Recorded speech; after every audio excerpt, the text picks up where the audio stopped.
Hey everybody, welcome back. And the third and final episode of Medical in Prison. And I told you I would get into when I had my hip done. So first and foremost, I'll tell you a little bit about, I had surgery when I was really young. For hip surgery anyway. I had something called femoral acetabulum impingement. And what that was I had a congenital condition when I was born, is that my femur was really close to my acetabulum. That's that little socket that the hip goes in.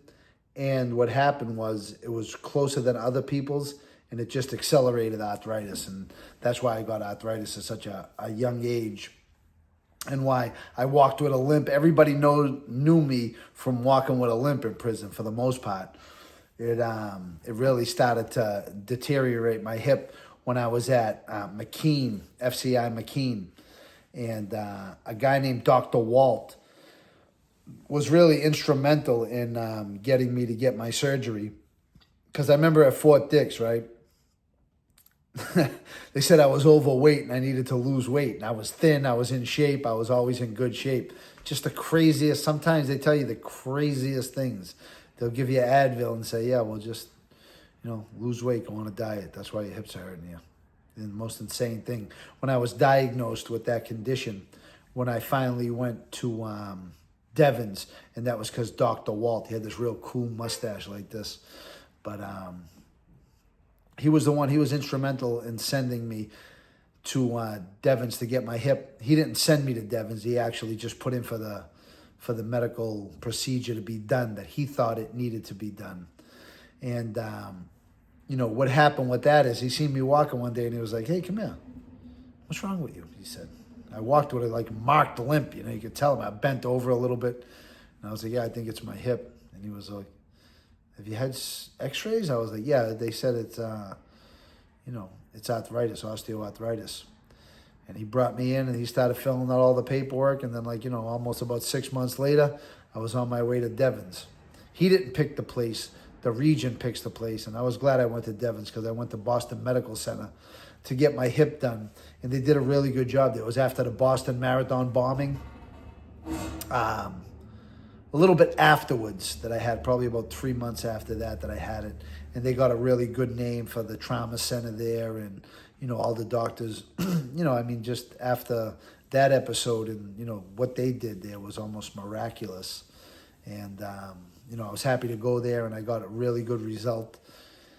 And, but leading up to that, there's some funny stories about it. But just to let you know what kind of determination I had and what I jumped rope the day before I got my hip surgery. I was jumping rope the whole way through, trying to play basketball. It was like when I first got my hip, and I remember my friend, many of you heard me talk about him, especially on Instagram. I post pictures and other pages have posted pictures with me and him, like on New York Mobsters or like some other pages and stuff, New England Wise Guys. They had posted pictures with me and him. He had the same thing as me, but, I remember he came from Lewisburg to Lee County Penitentiary, and we were walking the track. We had just become friends, and we were just talking, and, he was telling me about his friends. I was telling him about mine. We had a lot of people in common, and he said, yeah, I just got an x-ray. I got osteoarthritis. I got to get hip surgery. I said, yeah, I hear you. I said, I got a groin pull. I don't know what it is. He goes, what do you mean you got a groin pull?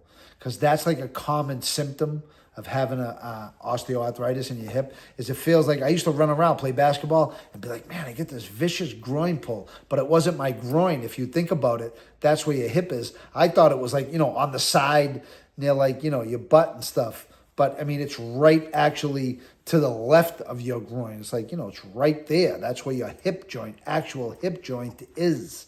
And when you look at your skeleton. And he was like, oh, man, you got to get x-rays. He goes, that's probably a hip. I'm like, nah, it's not my hip. Got an x-ray, and I got diagnosed with osteoarthritis.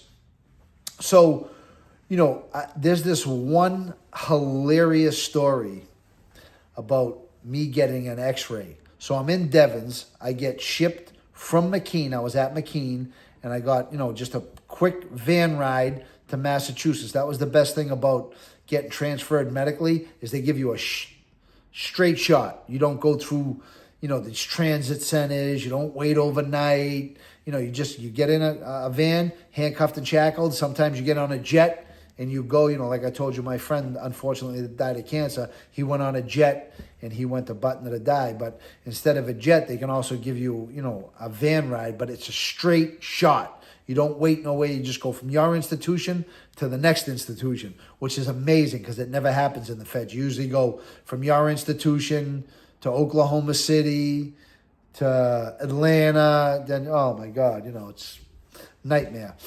And so I went straight to Devon's. And I remember when I first got to Devon's, I heard this lady over the PA system. She was like, the move's over, clear the yard. And I was like, oh my God, I'm home. I was away for so long from, and I was driving by these signs going back to Boston. And I got real nostalgic. Just think, it had been almost, 20 years at that point since I'd ever seen Boston. You know what I'm saying? And I was just going through and it made me like, I was happy to be home, but it made me homesick too. I wished at that point that I was just going home, but I was going to Devon's. And I really liked Devon's. There was a lot of pedophiles, a lot of shitbags there, a lot of, whatever, undesirables. But a lot of the staff knew my case, knew who I was, and, they treated me really good there. So I really liked Devon's.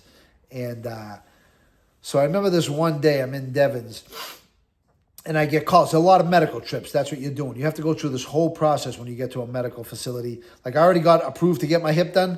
When you get to the actual medical facility that does your medical procedure, you have to go through this whole round of like almost boards. There was like an approval board. You had to go through it all over again. So I remember going through it and they approved me again. So the first step was going out for an MRI. Now, I went out and they called me down to R&D. And, that they do medical trips all day. It's very common there. So usually like in another jail, they handcuff you, shackle you. It's like they get the guns. It's unheard of. Like, you know what I'm saying? They'll do like 10 trips a month. Whereas Devon's do 10 trips a day, 20 trips, 30 trips a day, because everybody's there for medical procedures. A preponderance of the inmates are there for medical procedures. So I remember getting called down there, and I'm like, oh, it's going to be a whole... I hated it, because it was a break in the routine. I wanted to do what I was doing, And I know it's going to be an all-day affair, so I go down there, they put me in a cage, wait, call you out, you get handcuffed, you get shackled, waist chained, put you in a car, 2 cops take you. So I didn't go to BMC for this. It was just a procedure to kind of like, I guess, pinpoint exact. Who knows? You know what I'm saying? I have no idea. They already knew what I had. They already knew the procedure I was getting. So that day I went for my left hip. And that's the one I was having replaced, right? So it all made sense. So aside from the nightmare of spending all day there, I went there. All right. Go for the procedure. Doctor does it. He comes in the room, puts dye. He shoots dye in my vein, put me in the MRI, in and out, boom, no problem, get back, whatever. It's always a nightmare going there because the cops are trying to kill a day when they take you out for a trip. It could take you 20 minutes. They're going to just drive around, take their time because they just want to go there, drop you off in the tank, and then go home. If they get there early, they hang out for 2 more hours. They're going to get put to work, so they like to just cruise around, whatever. So go with me, whatever, I don't care. And so we went back that day. Then the odd thing is, 2 days later, they call me down to R&D again. So I'm like, what the hell could this be? I just had my MRI. I'm done, right? So they call me down there. I'm like, yeah, there must be some mistake. I had this done 2 days ago. They're like, nah, you're going for your hip MRI today. I'm like, I just went for it. I'm not going again. I'm salty anyway because I don't want to go down there. I don't want to take a whole day off. I wasn't expecting it. I thought I was done. And they're like, Bartolomeo, get in the tank. You're getting your, just going. I said, no, but it's a mistake. I just had it done. And they're like, I'm like, listen, I'm having my left. They're like, listen, it's your right hip. I said, there's no way I'm not getting my right hip done. So they said, Bartolomeo, get in the tank. You're going for your right hip to get MRI today. That's it. So I go in the tank. I get taken to the hospital. It's probably one of the craziest stories that I can tell you about me being in prison. So I get there. Now, mind you, if I didn't know the process, I would have thought it was normal, right? But I had just got my left hip done. Now I was going for my right hip. So I knew the procedure, right? The guy just did my left. Now it's a woman doctor. I'm like, cool, whatever. I guess, unbeknownst to me, this was her first procedure. And we're going to find out that made sense, right? So she got to shoot this dye into my right hip now. So she starts fishing around. She got this thing in there to give me a little anesthesia. I'm like, I'm starting to sweat a little bit. I'm like, lady, man, it didn't feel like this last time. She goes, I'll give you more anesthesia. I said, I don't want more anesthesia. I just want you to do what you got to do. You know what I'm saying? So she's feeling around. She takes the thing out, gives me more anesthesia. I'm like, man, with all due respect, I just had this procedure done. It's not supposed to be like this. And now she gets the thing and she starts digging around. And I'm like, now I'm getting aggravated, right? I know it's not supposed to be this way. And I'm looking at the cop like, what the And I'm like, man, listen. Now I start getting really aggravated. I'm like, look, it's not supposed to feel like this. She just shot this dye into me. And I remember thinking to myself, I can't believe this is the way I'm going to die. Because I went deaf, I went blind, everything went black. And I just forget what happened. And I was completely out for like, maybe a couple seconds. And I remember when I came to, I was drenched in sweat. And I was looking around. I was off the table, leaning up. I was laying on the table at first. I was leaning on the table, on my 2 feet, with my arms braced on the table, on the table they were doing the procedure on. And I hear all these sirens, and I'm like, wow, what the hell is going on in this hospital? And then I see people running into my room. I'm drenched, and I see the cop with his gun drawn like this in a 3-point stance, like aiming the gun at me. And I'm like, what the hell? He goes, don't move. Don't move. And I'm like, and then all the doctors are starting to get me, put me back on the table. And like they got ice packs. She hit a nerve. I knew there was something wrong, right? She hit a nerve. Wasn't where it was supposed to be. And I thought I was going to die. And I was sweating. There was like 20 doctors with ice packs, taking my clothes off. My blood pressure was crazy. They were trying to stabilize me. All for going for a test for my hip. But the cop being in the shooter's stance, pointing the gun at me, I was like, what? And afterwards, after I talked to him, he goes, listen, you came off the table. He goes, I didn't know what to do. I go, but I was messed up. He goes, yeah, I didn't know what was happening with you. I just knew that, you were a threat at that point. And so, it was hilarious thinking back on it now. You know what I'm saying? My eyes went black. I went deaf. I went out. She must have just hit the right nerve. And then when I went back to get my MRI, they wheeled me into the other room after I got stabilized, and she was gone. I don't know where she was, but she had called, and the 2 technicians that were doing the MRI said that was the doctor. She wanted to apologize, and I was like, Jesus, I became a guinea pig that day. But that was the funniest story about getting my hip done. So when I did go finally get my hip done at BMC, the thing that amazes me about people is that people opt for surgery. They go to surgery voluntarily, right? Plastic surgery, whatever. I, in my whole entire life, would never do that. I'm always like, I'm going to get an infection. I have seen people, especially at Devon's, there was this one kid that had his hip done, and he had an infection on the hip. What they had to do with him is they had to remove the hip, put a spacer, not a hip, and he was in a wheelchair for like 6 months until the infection went away. Imagine that, being in a wheelchair, not being able to move. You're in the thing. It's a spacer. It's not even just holding your, the 2 parts of your hip apart. It's not even a joint. They went in there, ripped it out because there was an infection on the actual metal piece. Brutal. So I always, I was tripping on that, getting an infection. That's why I got an orderly job up there. I had a single room. I sprayed it all down. I cleaned it the day before I went. because that was the biggest thing. I just was hoping to not get an infection, because you get infections in the hospitals. It's not because the jail's dirty. It's not because of this or that. There's infections at hospitals. That's what people breed infections, you know what I'm saying? And sometimes people are lazy and they don't clean like they should. So I made sure I cleaned at least my house before I came back. But I went there that night. I was in the box. They lock you up. I had a little bit of foreknowledge. That's a whole nother story for another day of when I was going. So I went I knew I was going to the box. I went to the box.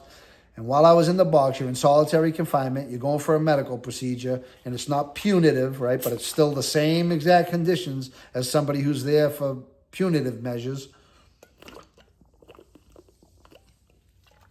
And I'm thinking to myself, now mind you, I'm limping, I'm bent over. I need this, right? And I'm saying to myself, you know what? I can live with this. I don't really need this. I don't have to go for it. I'm not going to go. I don't want to go for this. I kept talking myself out of it because I really just didn't want to go. I was going to be getting up at 3 o'clock in the morning, going there. I had all the procedures done already that leading up to this. Of course, not the hip done yet. So, of course, they come in the morning and, I mean, it's not like you're at your house and you're like, hey, you know what? I'm not going. That's it. I'm not doing it. I can't do it today. You're scheduled. They're coming to get you, and they're forcibly removing you you're supposed to be at an appointment. You have to be there. So I knew I was fighting an uphill battle anyway. But reality was I needed the procedure. So I ended up going. We go in there. 2 officers took me. I'm shooting the shit with them, and can't have nothing to drink. Can't have coffee. Brutal. That's the worst part of it. You can't have coffee in the morning. So I ended up getting to the hospital, and, I had lost my mother at that point in time, and, I always see signs, but the craziest thing is I went into Boston Medical Center, and if you remember correctly, and if you're from this geographical area, you'll know that was Boston City Hospital, and it was a real bad area. Like the ambulances wouldn't even take you to Boston City Hospital at night when I was a kid. They used to take you somewhere else. They wouldn't go in that area. And I remember when I was a child, like way back when, that my mother took me there one day. She brought me to the hospital. There was something wrong. I think it was meningitis. I don't know what it was. But on this very morning when I go there, now I'm an inmate. I got insurance from the federal government, right? And this lady, they took me in this back door, and she goes, well, hold on for a second. She goes, what's your name? So I told her my name. And like the craziest thing, it's 3 o'clock in the morning anyway, no coffee, right? She says, oh, your mother brought you here like so many years ago. Your mother's name is Barbara, and she took you here before. We have a record of you being here. And she went into this thing about like the date and what my mother had complained my symptoms were. And she was like, do you still live on 68 Trenton Street? And like, all of this stuff, like I get goosebumps thinking of it right now because I always think it's like my mother talking to me. And on that morning, right? Oh my God, I'm getting emotional about it, right? Because on that morning, it was like I was like in the Twilight Zone. It was dark. There was just me and these officers. We're in the very back of the bowels of the hospital talking to an intake. It's like 3:30 in the morning. And this lady's talking about my mother. Like, how do you even, I got insurance from the federal government. Why are you even asking me these questions? Like, so I thought about, wow, how odd that was and how weird it was. And she was telling me about what my mother said. She had the records. And how do they even have the records? How do they put those records in the computer? That was all paper records back then. So it was very odd, but it gave me a really almost euphoric feeling. And like, just like, it's almost like if you gamble and you're like, I already know I got it. I already know I got this game. This is already in the bag. So I just felt real confident about the procedure because of the way it was like my mother talking to me saying, you know what, everything's just going to be all right. Don't worry, buddy. You're going to be good. So that was wild. And then getting there and getting into the operating room, what they had done was, of course, you got to see anesthesia first. So I went in there to give me some like pills, and I'm a stone cold drug addict when I'm a kid. Love Percocets, narcotics. my favorite thing in the whole world. But after I haven't done them in ages, they only make me sick. And the thing that I was looking forward to about being in the hospital was eating a good meal. I wanted to eat something different than prison food. But I remember they were going to give me like and I was like, please, easy on the narcotics. Because I don't know what it is. Like, I get on the verge of getting sick and getting high on narcotics. And it was just a horrible feeling for me. I'd just rather not do them. But they gave me a whole bunch of them to like calm me down, a little cocktail, so whatever. So, and I was starting to get like a little oozy from the drugs and the medication. And she was like, the anesthesiologist was talking to me. She goes, we're not going to give, like, so it's a breathing tube that they give you, right? If they're going to give you anesthesia, right? They wouldn't give me a breathing tube. They actually gave me a spinal tap, and they gave me this stuff, Twilight. It's the stuff that Michael Jackson overdosed on. It put you right to sleep. Pentanol or something like that. I don't know if I'm saying the name right. Whatever the case may be, as you probably know, you're probably saying it in your head, saying, that's what it is, Johnny. But whatever it is. And so she was like, you know what? She goes, in the middle of this procedure, you may wake up and hear saws. And I said, ho, lady, excuse me. Like, with all due respect, I just want to let you know right now, right? That in the middle of this procedure, if I wake up and I hear saws, I'm going to just try to do whatever I can to just like I'm going to be completely insane. She goes, you know what? Forget I even said that. You're not going to wake up. And I said, that's better. I'm comfortable with that. You know what I mean? So when I get into the room, right, it's freezing cold. You could hang meat in this motherfucker. That's how cold it was, right? So freezing cold. And I remember they put this warm blanket over me, right? And they gave me the, a little bit of the stuff that make you go to sleep. And I remember, like, they said, count to 10 or whatever. And I just remember the warm blanket, lights out. Of course, this isn't from my perspective. I was out like a light, right? But the officer that was there, he had to witness the whole surgery. You have to have an armed guard with you at all times when, you're a prisoner in the feds anyway. So I had to have an armed guard that was out of the kind of the way of things. And it has to be a sterile environment, right? So he was a little bit out of the way, but not close enough that he could pull that gun again and get into the shooter stance if anything went nuts, right? But, I'm asleep. There's nothing I'm doing. I couldn't, there's nothing you could do to wake up out of that, unless hear a saw, I guess, right? But, so what he had told me is he said, Bart, listen, it was the most brutal thing I have ever witnessed in my whole life. They made me go to sleep on my side like this. And what they did is they got my hip and two doctors just went and jerked it out of the socket. That's the first procedure to get hip surgery, is they have to dislocate the hip. So I had a spinal tap. Of course, I couldn't feel anything. And I was out like a light. But he goes, the crack of your joint, the audible of your joint getting cracked, like almost made me pass out, he said. That's how bad it was. So he said, and then they rolled this snap-on toolbox in there, like a regular mechanic's toolbox, and they started sawing and they started cutting. And he goes, they sawed he goes, what they did is, he goes, I couldn't see exactly what they were doing, but they were sawing. He goes, and they had like these 4 hip joints. They started screwing them in. Nah, this one don't fit. Screw this one in. Yeah, this one looks good.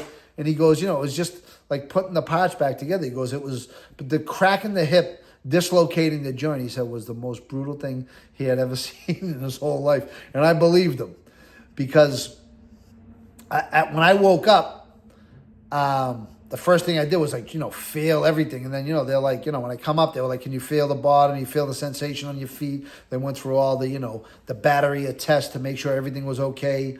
And I was like, yeah, it was good. I was in pain, right? But I was so high off the drugs. I was sick to my stomach. I hated it. Like, I couldn't eat. Then my mouth was dry. It's brutality, you know what I'm saying? But just think of the trauma that your body goes through. I guess you need all that. So they brought me up to my room, my recovery room. I was, of course, my other leg was shackled, right, to one end of the bed, and one arm was shackled to the other end of the bed. So I had an arm and a leg shackled. I couldn't move if you gave me $10 million, but policies and procedures, right? You got to be shackled. You're in the hospital. And so I remember like having, it was just brutal. Like, you're sick to your stomach. You can't move your leg. You're wondering if you can walk. It just feels horrible. The next day they wake me up. Let's go. Uncuff me. The doctor's there. The cops are there. Let's go. You're going to walk. Give me crutches. The first step I tried to take, it was my left hip that got done. The only way I can describe this is, picture your hip and taking a step right now, okay? Now picture disassembling the hip that you have, putting a cinder block, a big, huge cinder block there, cement it, right? And then try to take a step. That was what that first step was. I had to like lift my leg. Ugh. That first step was so brutal. And it's so amazing that today, like, I can move effortlessly, because that first step was like I just had a cinder block attached to my leg, cemented to my leg. It was otherworldly. Not that it was painful. It's just that it wouldn't work. Like, you know what I'm saying? Like, I was on drugs, I guess. I was on narcotics. And so it wasn't like, but it just like, it wouldn't work. It wouldn't function. I had to like move my leg manually to get the first step started. And I remember I was sweating. It was a pretty wild ordeal. But I will say that, I worked really hard. So I went back to, I got out of the hospital. I was out of there in a day, which was good, right? Because I didn't want to get an infection, and that's where the infections. I didn't want to stay. But I thought it was odd that I was only there for like one day. I think so. I got my surgery, stayed overnight, and then one more night, and in that morning I left. I went back to the prison, and like I said, I had my own room in the hospital, and I had it all set. People came, and even the staff, brought me. They were great with me. All my friends that were there that were inmates brought me stuff, and I started to walk. I was walking a little bit a day, and it was like just to take 10 steps was like a lot. But I remember when I could first walk, I didn't work out. That was the thing that killed me. I jump roped the day before my surgery.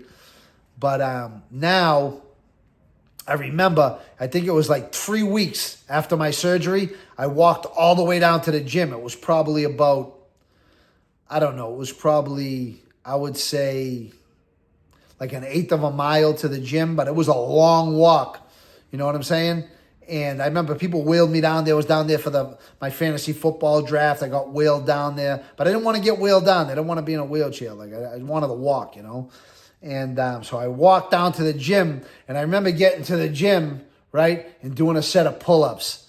And then I was like, I was dead, right? And then I thought to myself, like, I think I bit off a little more than I could chew. I don't even know if I'm going to be able to walk back. So I just sat there for like a couple hours. Everybody was like, yo, you're walking? I was like, yeah, I'll get you a wheelchair. I was like, nah, I'm just going to take a little break. And I had a couple people walk back with me. And, the surgeon that did my everything went as good as could be with my surgery. And, I always say that when you bring a really healthy body to the table, your chances of recovery are that much better, So I really tried to take care of myself. And, I did that, and so the surgery was a success. I was in and out of there. They did a lot to help me with my, physical therapy. I walked a lot. I was trying to stand on one leg, and the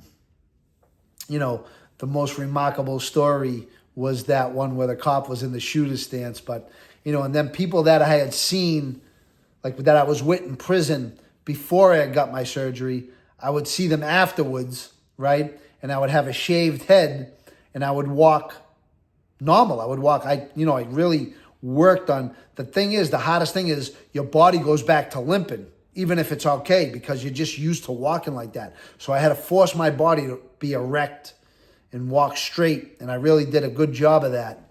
My own therapy, you know what I'm saying? And I did that. So the point of my story is that I would see people later on, a couple years later at another joint, and they'd walk by me and not even know who I was. And I didn't really, because I know a lot of people and a lot of people know me, but sometimes I didn't recognize people that were with me at another joint. So when I took off my shirt, I always had that big Hell's Angels tattoo on my back, right? So dudes would be like, oh shit, Johnny, I didn't even recognize you. I had a bald head and I walked straight. Everybody was used to me with a full head of hair, bent over, walking with a limp. So that happened to me many a time too, So that's an interesting little caveat to that story. But the hip, boy, that was an adventure. 2017, I think I had that done. And that's the hip story. Stay tuned. Keep following. Keep liking, share this stuff with your friends. And I got a few haters now, I think, too. So I think that kind of made me relevant. I thought everybody liked me, but I'm happy to have a few haters. Thank you for watching. Share it with your friends.